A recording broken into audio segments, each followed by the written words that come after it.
Good afternoon and welcome everybody. I am Ollie Morley, Deputy Chief Information Officer at Eastern North Herts NHS Trust. Today's live stream is following on from our annual general meeting, which occurred last week, where we feel it is important to update you on how the Trust is progressing with its digital agenda. We wish to describe to you some of the exciting changes that have been delivered over the last 12 months. And we also wish to take you through some further improvements planned for the next 12 months and how they will aid effective and efficient patient care and also give patients and carers more direct access to interact with their records. Next slide, please. So on the screen is the agenda for today. And taking you through the agenda just briefly is, first of all, I will hand you over to Shella, who will give you a presentation on maternity EPR. Then Shella will hand over to Claire Orchard, who will give a presentation on two of our initiatives, which is Alertive and OneEPR. Then will be handed over to Bryce, who will give a description of artificial intelligence, and then over to Emma Bijou, who will give a presentation on Patient Hub. There will be a section at the end where we will hopefully answer all of the questions that come through online. If you are watching us live, you have the ability to ask questions through your YouTube account. So please feel free to ask questions throughout the course of this webinar, and we will attempt to answer them at the end. So that's all from me for the time being. I will hand you over to Shella.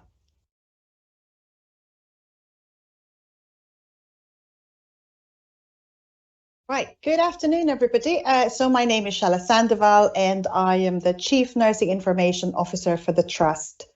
Next slide, please. So on the 30th of July, we went live with K2. This is a new electronic patient record or EPR system for our maternity department. This is part of the ongoing maternity transformation program, where we're using digital tools to improve the care we deliver for women and their families. So K2 Athena and Infant Guardian, and that's what it's called, have already changed how our clinical teams manage women's information. And this has already improved our efficiency, allowing us to improve and provide a better service. We now have almost 1,000 registered users. So these are our midwives, nurses, doctors, and other members of the staff who are now able to access women's record whenever they need it. I also wanted to share some of the really positive feedback from our teams. There's already been a reduction in duplicate documentation. And I think this not only saves time, but also importantly, the effect of releasing time so that our teams can provide more time to care. And the second one I thought was a bit funny. We always consider how introducing new technology will be received. We know change can be unsettling. And one of our midwives, Sue, who is a technophobe, but at the end of day one, she was asking for a badge as a super user. So I thought this really demonstrates how easy it is to use this new system. And it does make a big difference on how we care for women. Next slide, please. Thank you. Expectant mothers used to carry their paper notes around, and as you can imagine, in case they lose it, bring it during an appointment, it causes them an additional worry. And also, of course, a challenge for our midwives because it holds most of the information about the woman's care. So since go live, we've had over 1,600 expectant mothers who have registered using My Pregnancy Notes. So for a woman, this means always having access to their medical information through their smartphones or the web. They can view their upcoming appointments, they can add preferences on how they wish to be cared for, and also use this to document some of the information they may be monitoring at home.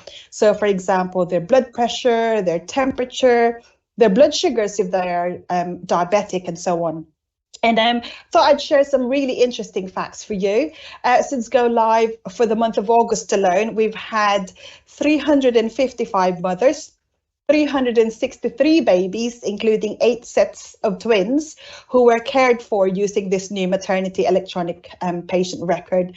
And so if you're an expectant mother, a father-to-be, or the other half of the women we care for, I hope you found this information helpful and reassuring on how we are using digital to provide better care here at ENHT. And as Olya said, we'll be taking some questions at the end, so please keep them coming. But for now, I will pass you over to Claire. Thank you.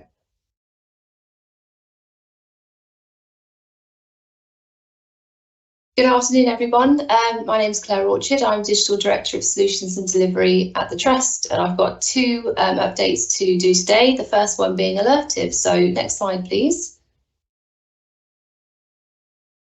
So Alertive is our bleep replacement programme here at the Trust. And for people that don't know what bleeps are, if you're a patient or you visited our Trust recently, you may have noticed staff carrying around small pager devices that sometimes go off and make a bleeping sound, which is why we call them bleeps.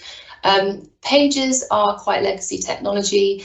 They give our staff the ability to send text messages with very limited information to one another, and usually those messages contain information such as please call back a particular number so that 2 members of staff can have a conversation around a patient's care. We know that we need to move away from this technology for many reasons. It is legacy. There isn't really an industry for this sort of technology anymore, and that makes the technology harder to find and a lot more expensive to purchase and also maintain. So we know we need to move across to a more digital solution, and Alertive is that digital solution that we have here now at our Trust. On the 24th of July, we launched Alertive across our organisation. It was very quickly adopted by our staff. Over 2,800 staff now use Alertive either on their personal mobile phones or on Trust devices that we've supplied them, such as mobile devices or laptop PC computers as well. We have already sent, since its launch, 150,000 alerts through Alertive, and these alerts contain various information around patients' care. And we are going to progress this project further as we look past October through to the end of the calendar year and start to introduce emergency alerts through the Alertive app as well. So as well as giving staff the ability to send messages between one another, what bleeps do currently at the moment is also allow our switchboard to send emergency alerts out to groups of staff in the event of a patient emergency, and this could be a cardiac arrest or something of that nature, where our staff are required to respond very, very quickly. So what we'll be doing over the next few months is trialling that sort of messaging through Alertive, at the same time keeping our bleeps in place to make sure that we're safe and we can gather the data that we need to give ourselves the assurance that our Wi-Fi, our network is working well, the app is working well, and our patients can still receive very, very quick care and urgent care when they need it the most. Next slide, please. So my second update today is on our OneEPR programme. So you heard from Michelle earlier about the electronic patient record system that we just put into Maternity over the last few months. Our OneEPR programme is our electronic patient record programme for the remainder of the Trust. So next slide, please. So what I'm going to do today is go over a timeline of events that will get us from what we have today, which is essentially a collection of clinical systems and paper processes across our clinical services that make collecting information sometimes a little bit inefficient and harder to join together. And we know as a Trust we need to move to a space where we have OneEPR or a more holistic EPR that makes it much easier for our staff to care for our patients right from our front door through to being discharged out at the back door of our services. So what you can see here is our programme roadmap. We will be implementing a product called Orbis U, and this comes from the supplier Daedalus. Now, Daedalus already supply us with a PAS system, and a PAS system is a patient administration system. We use Lorenzo, and that is the product there. Our PAS is called Lorenzo. We use this across all different spaces within our organisation, but we also use another clinical system called Nerve Centre in our ED as well, and that isn't supplied by Daedalus, that is a different supplier altogether. So what we want to do is start in our ED and our inpatient areas and start to replace the technology we have there with Orbis U. That will take us from where we are now, which is our discovery phase, through to June 2025, where we'll start to introduce Orbis U within ED and our inpatient areas. We will then move into outpatients, and outpatients is actually an area in our trust that has a lot of paper processes currently. If you're a patient and you're coming in for an outpatient appointment, you may see lots of paper files being passed between staff as you move through those clinical areas.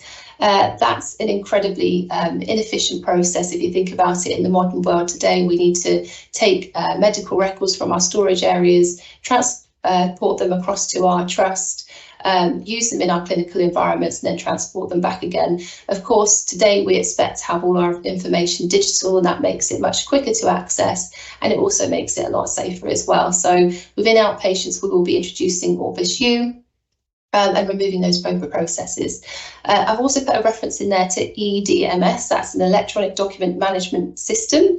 What we would also like to do is ensure that we're digitalising the legacy paper that we currently have, and putting that into a space where we can integrate it with our OneEPR as well. So as well as having the historic information safe and digitalised, we can start collecting the future information through our EPR at the same time.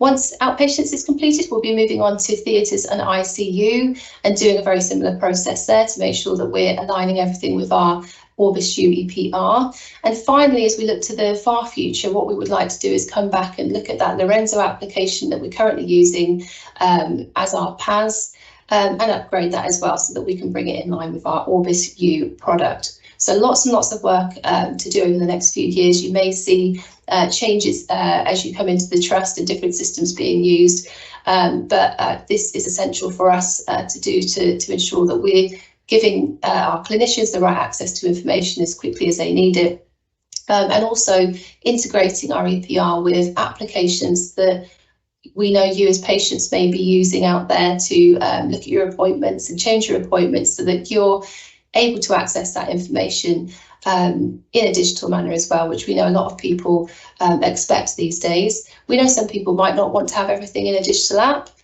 so there will always be opportunities to have paper letters if you still want them to, but of course we want to move into that much more digital space. And you'll be hearing from Emma later on in this presentation about what we're going to be doing around our patient portal app as well. Any questions on this? I know this has been very high level, but any questions at all, please do put them in the chat and we'll come back to those at the end. Thank you very much.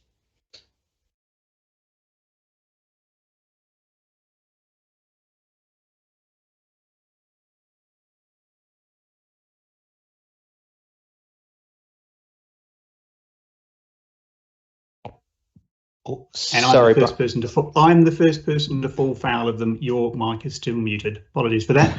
My name is Bryce Travers. I'm the digital lead for Image East, which is a radiology network including East and North Herts of 5 local trusts. And I'm going to talk to you a little bit about what we're doing with AI. Next slide, please. So it is very true to say that at the moment in healthcare, radiology is a very fast developing field. We have a dizzying array of products and providers to choose from, some of whom have high levels of scrutiny and lots of evidence of work, some of whom are just coming into the field.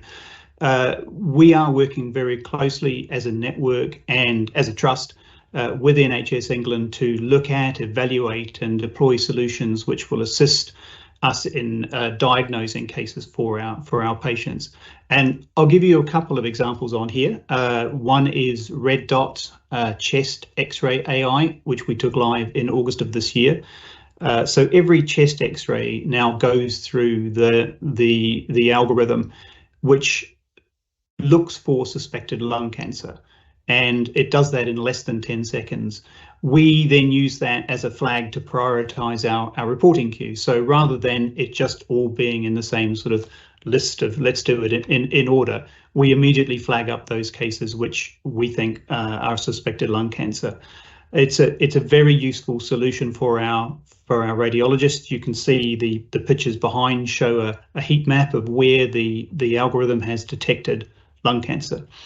And on the lung cancer theme, we're also working with the Cancer Alliance to do targeted lung health checks.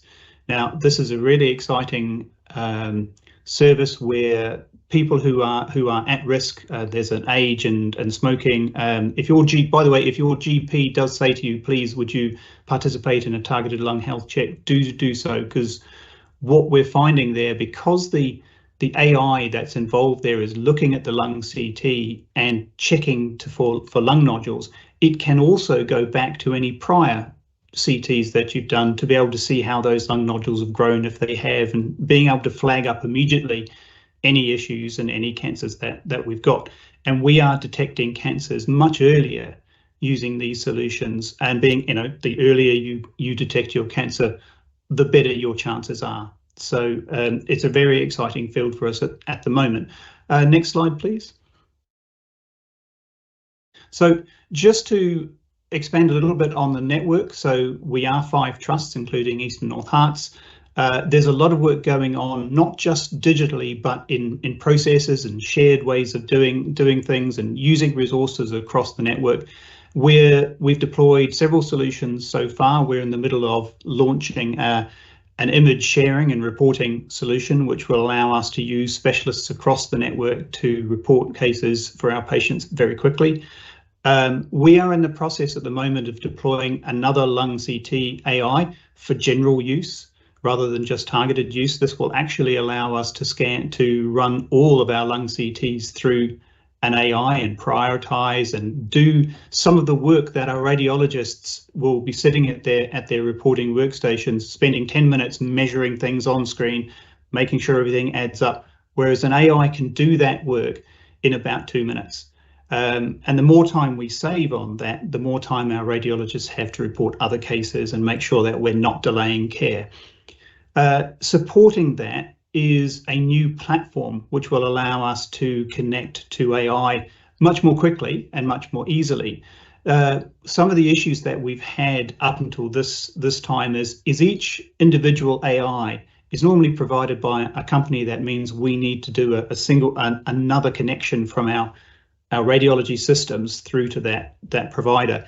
The marketplace itself will allow us to trial new AIs and get real information from them, test them out critically and make sure that they work before we buy them and before we apply them in real clinical practice. And a little bit more interesting perhaps is the assistive AI. Everything I've talked about so far is purely diagnostic image recognition. It's not AI as you might imagine it as a chat GPT, but the assistive AI can help us in the more operational running of the hospital and crucially supplying information to our patients. So if we use AI to help schedule booking and schedule operations and work through, we can plan our radiology, but more critically, we can keep our patients informed, and we can use the information about our patients to make sure you get a very, very personalized pathway management. And that can only help people come in prepared, understand what's going to be happening to them and what happens afterwards. So it's very, very useful in that respect. I'm happy to take questions about AI at the end, so please do put them in the chat. But at the moment, I'm going to hand over to Emma to discuss a patient hub. Thank you very much, Bryce. So my name's Emma. I'm very proud today to be here to demonstrate fantastic work that our digital team have been doing in collaboration with many of our services to deliver our patient hub. So what I wanted to do, just to put this solution into context, I just wanted to take you through a scenario. So you're a patient, you have some problems with your eyes, you go to see a doctor and you await a GP appointment. You then get referred to ophthalmology at one of our trust sites. You receive a letter in the post for 3 months' time, and you think, oh, thank you for that letter. I'll put that somewhere safe, and I'll remember that appointment off the top of my head. And in a few weeks' time, you'll think, oh, what date was that appointment? What time was that appointment? Because I'm trying to book a holiday or something along those lines, and you can't find that letter. So what we've done is we've tried to implement an easy solution that will help patients enable their own care, enable their own view of their appointments, the ability to cancel those appointments and rebook those appointments in one place. So we call it our patient hub. It's a secure online portal. It allows you to access your outpatient hospital appointment information all in one place. So you can use a computer, a smartphone, or a tablet, anything with the internet enabled. So as I say, you'll be able to confirm, request to rebook, cancel your appointments. If you're cancelling, the quicker you cancel, the better, because then we can put another patient in that slot and we can utilise that slot more efficiently. So on the patient hub, as well as being able to view your appointments, you can also update any of your details on there, and you can update your contact preferences. You can have access to upcoming appointments. You can access your hospital appointment letters as if they were in front of you on paper, but there'll be copies within the solution. You'll receive text message appointment reminders, email appointment reminders for your upcoming appointments, whatever your preferences are. You can also complete pre-appointment surveys where required, and you can also complete any pre-health-based questionnaires that are needed for your appointment. So what I'd like to do today is just take you through a little demonstration of what this would look like if you were to be using the solution. So I want you to pretend that you've got something wrong with your eyes, you've been to your GP, and you're waiting an appointment. So for the purpose of this demonstration, pretend you're on a mobile phone, and that's what you're looking at. The patient's name is Emma example, so my surname is example. I'm just going to share my screen so that you can see what I'm seeing.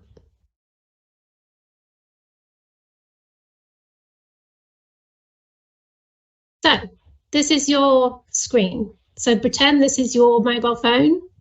You've just received a text message to your mobile phone saying, "Dear Emma example, use this link to get more information about your appointment." So you would click on the link.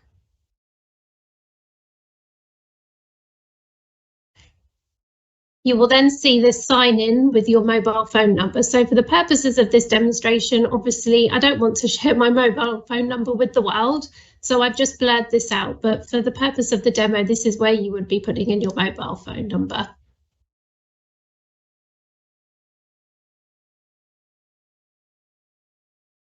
Obviously, because this is a demo, I can make myself a lot younger, so I've left this date of birth there so you can still see. So you may get a code on your letter, which you can add here. So this is a duplication. So if, for example, you're a mother, you've had twin babies, those twin babies will obviously have the same telephone number as you on their record. So this is just to make sure that we're looking at appointments for the correct patient. So we click the code and we click next. So as with your online banking, I'm sure a lot of you are familiar with multi-factor authentication. You will then get sent a security code to either your mobile phone or your email, whatever your preferences are. And we would select this box and put the code in. So that little alert at the top is just mimicking your mobile phone. And here we have our dashboard. So this dashboard is the main dashboard that you would see when you go into the application. You can see that you can see waiting lists, appointments, letters, surveys, profile. So for the purpose of this demo, we're just going to look at all of the appointments. So you can see here you've been given 3 different appointments. So for the purposes of this demo, we're going to accept, rebook, and cancel all of those appointments.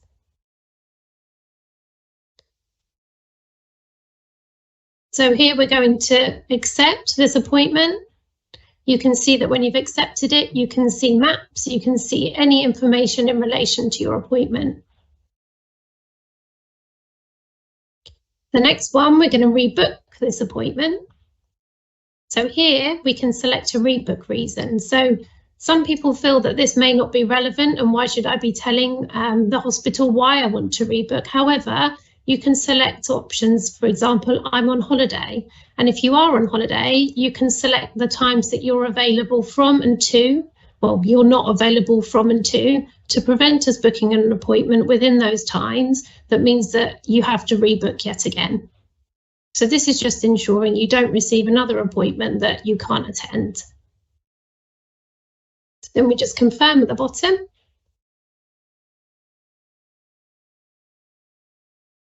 And for the last appointment on the 4th, we're going to cancel. So we can put a rebook reason, a cancellation reason in here. I no longer require an appointment. So the difference between rebooking an appointment and cancelling of an appointment is that if you cancel, you will be then referred back to your referrer that originally referred you for the appointment, and it will not be rebooked.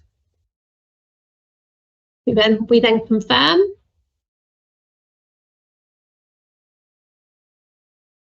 So then we can look at the current status and see that we've rebooked, we've cancelled, and we've accepted those appointments, just in case you forget which ones you rebooked. So we can also go in and see our letters. So going back to those letters that I was talking about at the beginning that we may pop in a drawer and lose, you can also view them in here. So not posting them to you doesn't replace the fact that you're still going to be able to view your letters. You can zoom in, zoom out, go across, make it bigger according to what your needs are.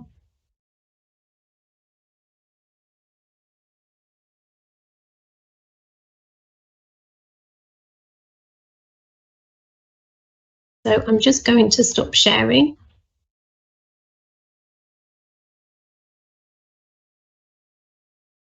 So hopefully you can see that as well as Shella's demo earlier on maternity EPR, we are really wanting to provide patients with more control over their own care. Next slide, please. So future progress, what does that look like? So at the moment, we receive just over 600,000 outpatient appointments for our patients every year. Currently, we have 74,000 patients that have already engaged with our patient portal. That's only 29% of our clinics, so we have a long way to go, but the benefits are already showing in the little patients that we've onboarded. So our next areas for go live are Mount Vernon Cancer Centre. So we have 141 clinics to onboard for clinical medical oncology. Same with Lister, obstetrics, thyroid and glucose. So once we engage all of these areas, we will then be 60% live with all of our clinics, and they will be on Patient Hub. And these are estimated to be delivered by November 2024. Next slide, please. So it's very important. So if you're watching this demonstration, you're excited about being able to manage your care on your own, please just make sure that the hospital have your most up-to-date patient record, where patient details, so correct email address, correct address and correct telephone numbers are really important so that we can make sure that you can utilise this service sufficiently. Happy to take any questions at the end, and I will pass over to Paul.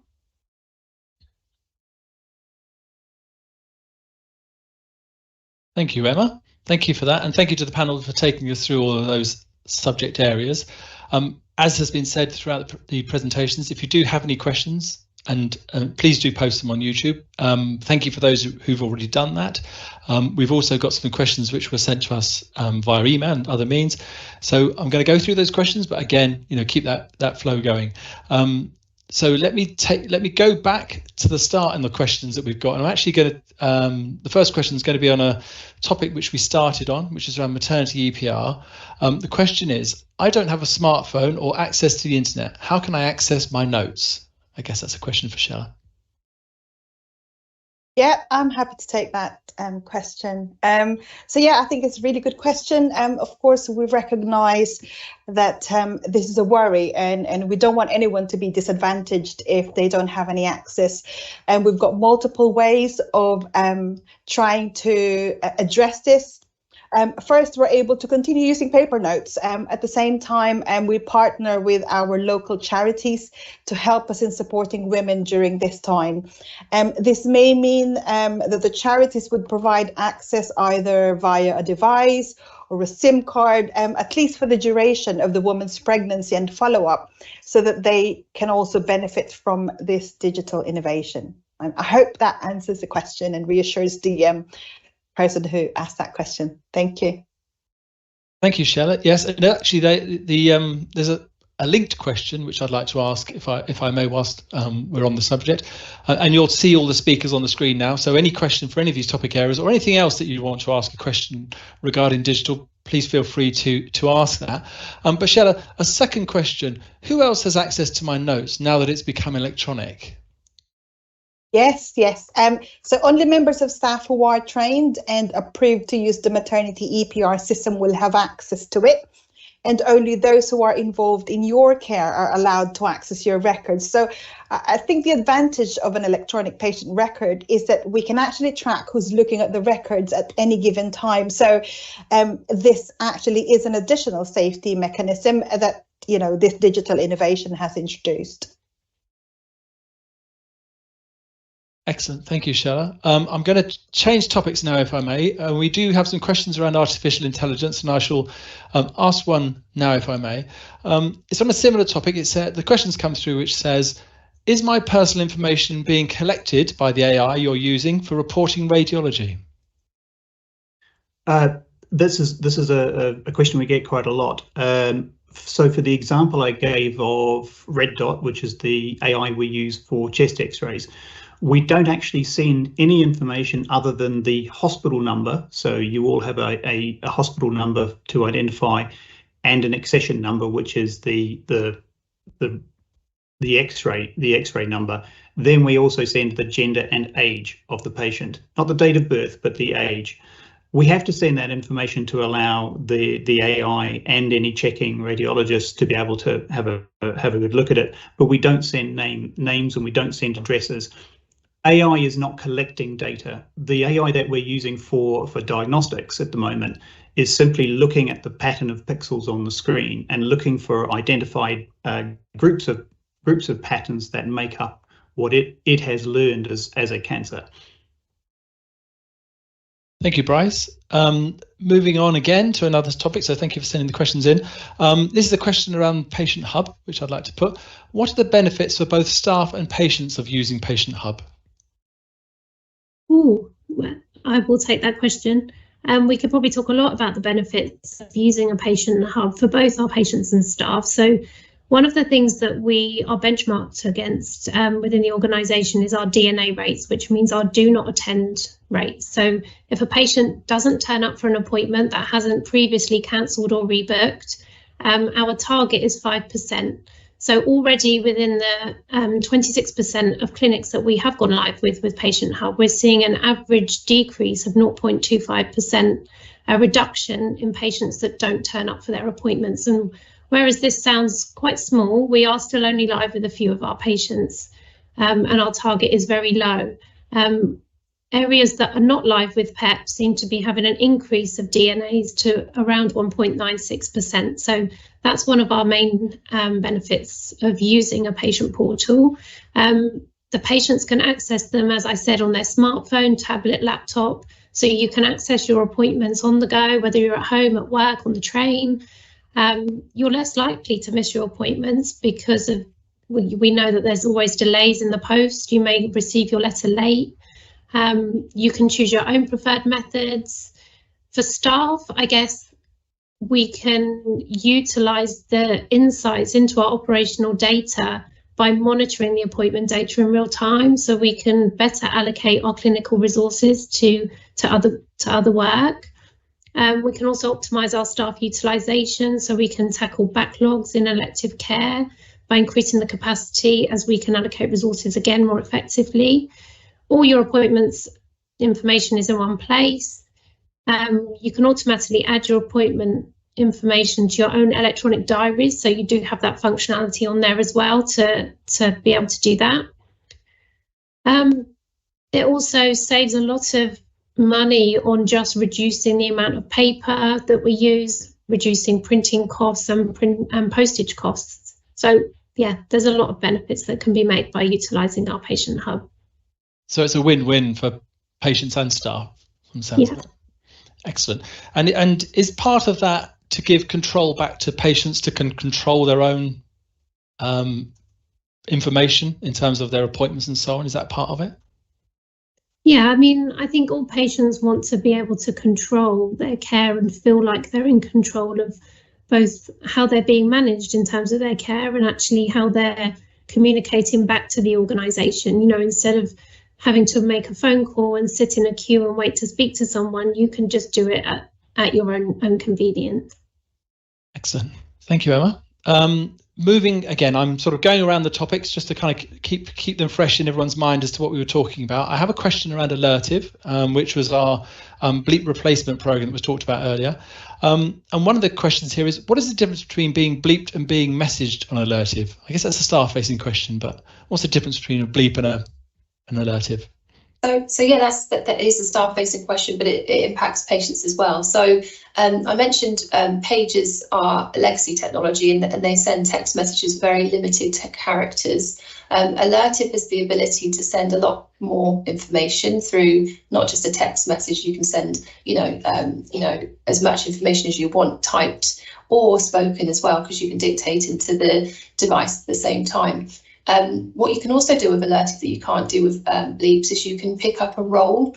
So if I'm a member of staff and I've come into shift to work in a certain role, I can pick that role from a list, and that makes it really easy for my colleagues to then see who I am and what role I'm working in. So if I need to direct a message to a specific person in a specific role for a specific task, then I'm able to do that much more easily than we have today with pages. Pages are handed amongst staff, so technically they do get handed from the same role to another similar role. But with Alertive, that information exchange is much richer because you can see up front exactly what someone is asking you for rather than having to call someone back. You're able to, if you've got multiple messages coming to you, you can see them very quickly and you can prioritise them better. You could imagine if you were a member of staff here and you had 10 messages that all asked you to call someone back, you wouldn't really know which ones were more or less urgent. So, moving to Alertive means that we're working in a much more efficient way. And as a patient, the people around you caring for you are able to react to your needs much quicker as well. Excellent. Thank you, Claire. We've had some questions coming in. I'm going to take one that we've got from on YouTube, and it goes back to our topic on AI. The question which has come through on that subject: how reliable is AI, and what are the safeguards to make sure nothing is missed? I think that's my area. So how reliable is AI? AI is tested before it comes anywhere near patients. All AI products used in clinical service in the UK need to be registered as Class 2A or B medical devices. So we're not just putting in things that haven't been tested or we think will work. They're very well tested, both operationally and clinically.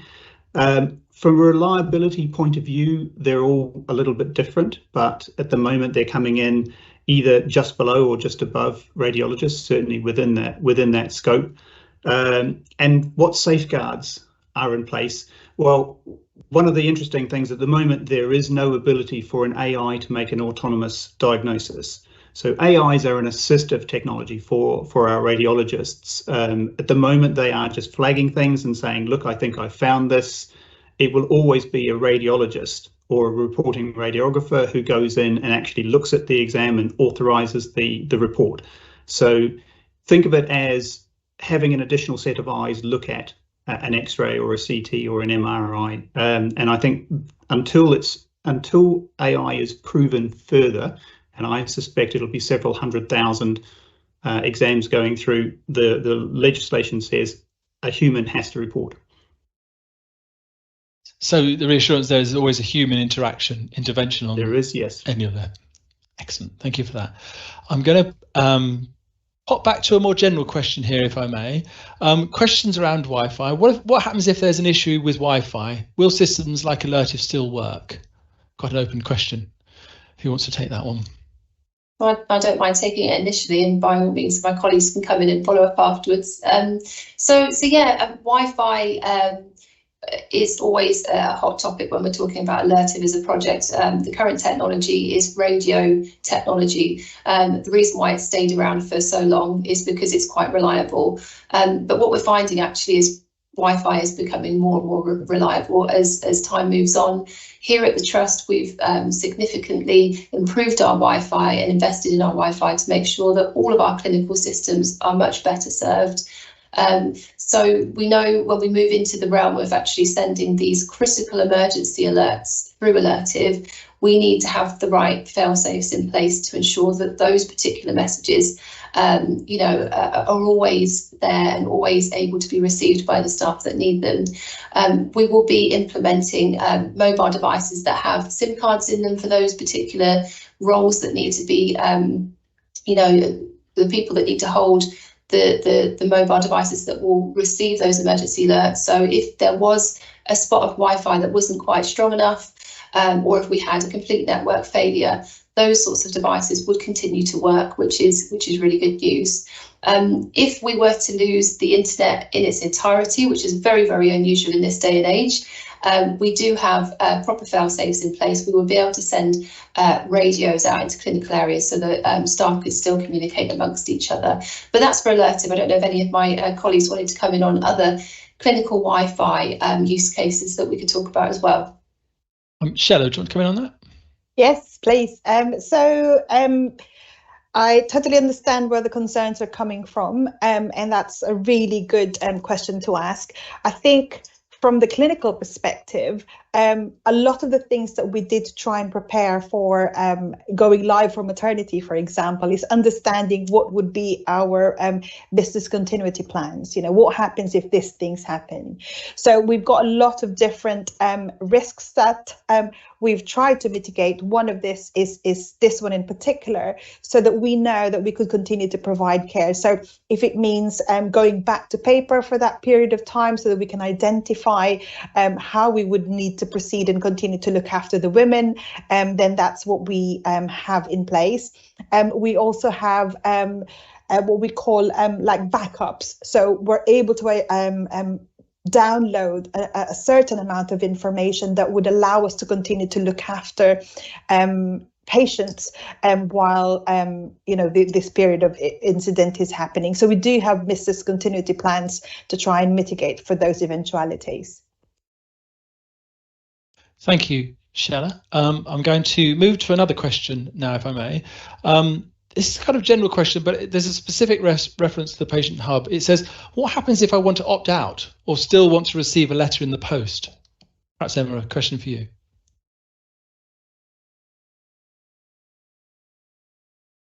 Sorry, just taking myself off mute. Yes, so we do recognise that the patient hub isn't for everyone. There are going to be instances where patients still just want to receive a copy of their letter. So you can either receive a copy of your letter and use Patient Hub, but if you do want to opt out of Patient Hub, you are more than free to do so. So if you just contact the organisation whenever you're coming for an appointment, or by calling us, we can opt you out of that service. That's not an issue. Excellent. Thank you, Emma. There's actually a subsequent question, which, Emma, whilst I've got you on there, it says, and it's an area which has come up elsewhere. Is my data safe within the Patient Hub using this service? Yes, so as with any solution that we deliver within the NHS, we are expected to meet very rigorous data security standards, which we do adhere to, and we go through that process. Normally, also before we've even implemented it for testing, we'll make sure that that's completed. But from from a patient perspective, we go through the same similar security to your online banking. So making sure that we have the multi-factor authentication, the fact that no one can pick up your phone and just access it without having that multi-factor authentication to get a code to your phone so that you can enter that code into the solution. So yes, it is safe. Excellent. Excellent. Thank you, Emma.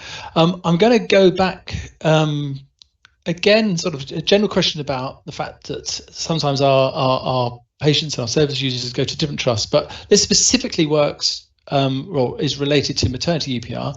And the question is, what happens if I end up giving birth in another hospital? How will they be able to see my maternity records in an emergency? I'll field that to Shella. Yeah, I'll answer that one. So again, another really good question. So my pregnancy notes allow women to give access to healthcare professionals. So actually, they're always under control. Basically, what this involves is that the woman can create and give a one-time password to any healthcare professional so that they can view their records and enable them to care for them outside E&H. So not just in an emergency, you know, when you end up elsewhere giving birth, but also this includes GPs and anyone else involved in your care outside E&H. So I hope that's helpful. Thank you, Shella.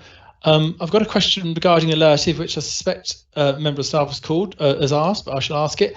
I've been told that I can use Alertive on my mobile phone. Is the data safe, and do I have to use my own device? Claire, so that's two questions, isn't it? Okay, so you don't have to use your own phone, first of all. The option is there if you want to. I know a lot of people would prefer to use their own personal device. Now we have lots of apps that we use and that we can set preferences on to say, you know, do not notify me. If I'm going on holiday, I know I can turn the notifications off and not be disturbed. But of course, some people prefer to use trust devices as well. So we're definitely giving that option, making that option available to all staff so that there's, you know, a good base of options available essentially. And we're also allowing staff to use Alertive on desktop PCs as well. So if you're not confident with a mobile phone or a smartphone, I think most people are, but some people may prefer to use desktops, that's absolutely fine. Is the data safe? It is absolutely safe, specifically if you're using Alertive on your own personal phone or trust phone. What you can be assured of is no data is stored on that device. It's stored within a secure cloud. If you were to lose your phone or if someone were to take it from you, the messages you're sending cannot be downloaded from that device. It's all specifically set up so that it's within a secure cloud that no one can get to. So yes, it is safe. Thank you, Claire. A couple more questions actually have come in regarding artificial intelligence, if I may ask that. If AI is being used in radiology, is there always a person checking my X-ray or scan? I think I'd refer back to the previous question to say yes. At the moment, as Emma said, we're governed by a lot of different sets of regulations within healthcare, both for information governance and process of doing things. And there's a group in charge of ionising radiation managing. Don't quote me on what the ER is, but what that states is that a person, only a qualified person can authorise a radiology report. So AI doesn't qualify for that at the moment, and things may change in the future, but at the moment, always a person involved. Excellent, thank you. And just whilst we're on the topic, what testing does AI go through before it can be used in diagnostics? Just to cover that. Yeah, I mean, I think as I mentioned earlier, in order to use any IT system which is involved in clinical care and diagnostics, they have to go through a very strong set of clinical tests in order to become a registered medical device. So, if you were to look at if you were to buy a blood oxygen sensor or a blood pressure cuff, those are all class 2A or B medical devices, and they've gone through all of the testing, and they've been registered with the relevant authorities. And all of the AIs that are being used for diagnostics are all the same.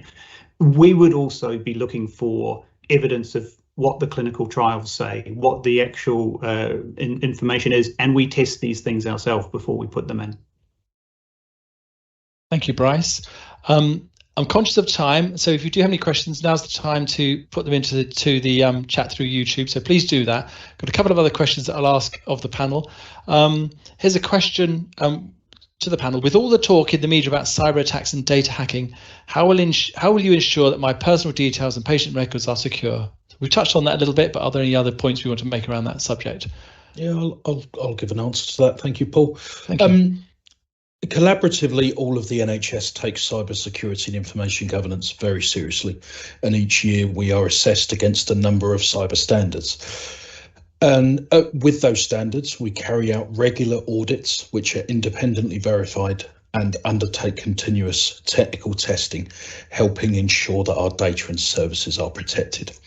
So we do take it very seriously. With the national teams that we have available to us that have cyber experts and information governance experts within it, advising each individual NHS organisation how best to secure its data and its services, we have also employed a local skilled team for our cyber and information governance management, and this also helps bolster that up and helps us ensure that our data and our services are as protected as possible.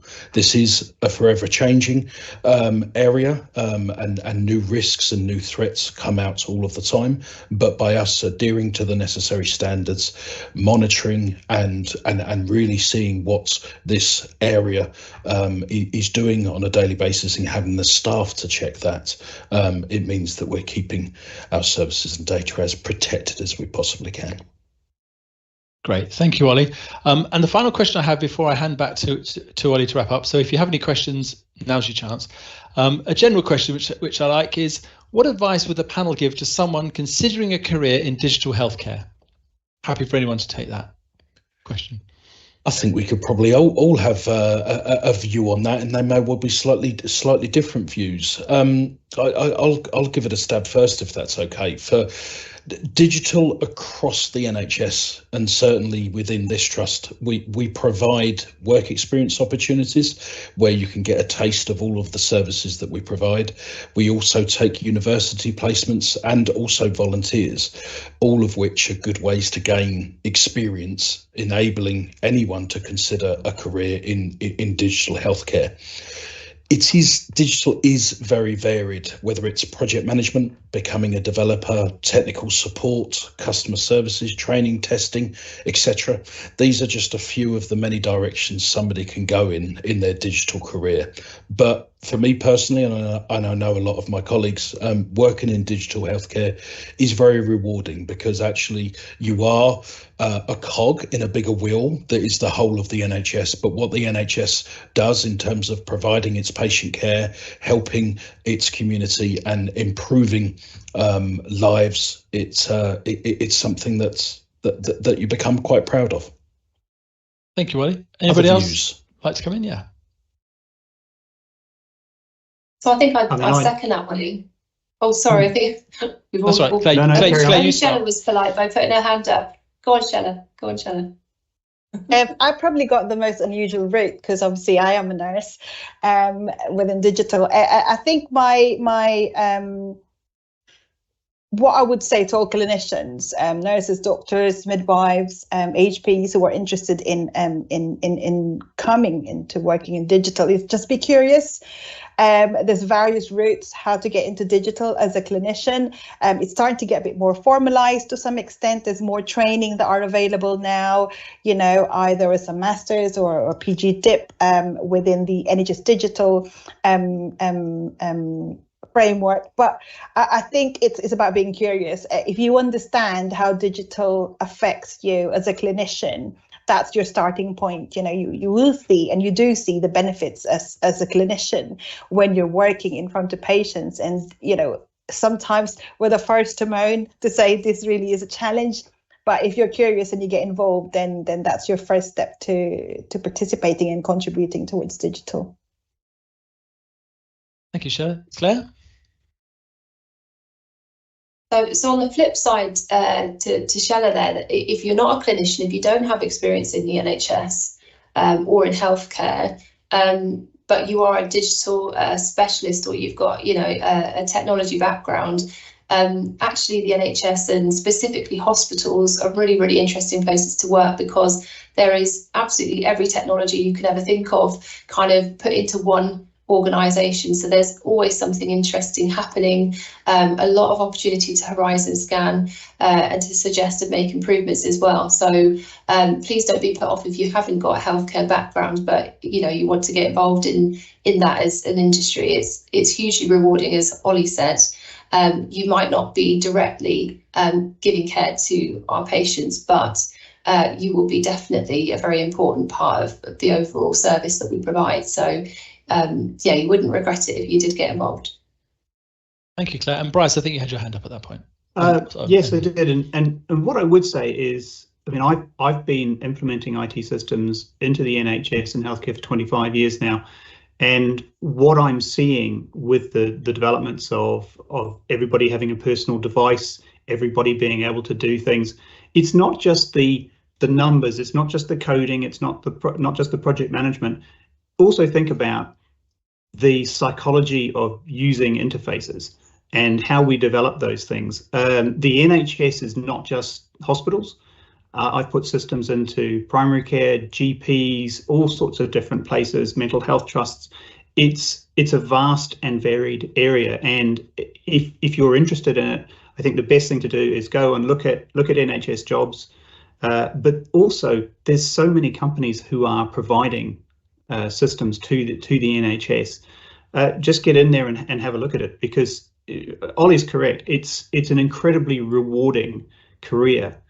I look back upon my time and think of how much positive change my teams and I have delivered to the NHS and to patients. And if we can stand up and say we've made clinicians or patients' lives better, then that's a good day. It really, really is. Thank you, Bryce. And last but not least, Emma, if I may. Yeah, so Claire was mentioning not to worry if you don't have a history of being in the NHS, but I would also say that we need to eradicate the misconceptions around having to be a technically minded person to work within digital and technology. So I myself, as a leader in digital, I don't have a technology background. You pick these kind of things up as you go along, but it's also really important that we have people that don't, obviously those specialists are key to what we do, but we also need the people that can translate it into simple terms, which I know the technical team are very good at doing for me, because I don't have that technical ability. But it's also about how we relay the technology that we're deploying to consultants and nurses and all of our clinical staff that don't have that technical knowledge that we do. But it's very rewarding working in digital, being able to implement solutions that you work on for months, if not sometimes years, being able to see that change within those clinical areas. And, we've all been there on those days of go live where we've done all the hard work, but then it's over to those clinicians to utilize the solutions that we've helped to deploy. It's so rewarding. So yeah, even if you're not sure, talk to someone within digital to find out what services we can provide and how your skill sets can help the digital team. Excellent, thank you, Emma. Great answers from everyone. Thank you for that. If we haven't answered your questions, feel free to keep sending them in, and we'll hopefully pick those up and we can feed those out back through our social media and on the website. I'm going to hand back over to Ollie just to wrap things up. Excellent, thank you, Paul. So hopefully everybody who has listened to us over almost coming up to an hour now, hopefully you found that useful. As you can see, we've delivered a lot in the last 12 months, with further exciting deliveries on their way over the next 12 months, as well as providing digital systems and processes to help our staff provide excellent patient care. You can see that we have been focusing more time and investment in giving patients digital access to interact and view their records and choices. Hopefully it gives you a high-level view of what digital progress that we've been making recently and what's to come in the near future. So just lastly from me, thank you very much for joining us and listening, and I hope everybody has a good rest of the day. Thank you.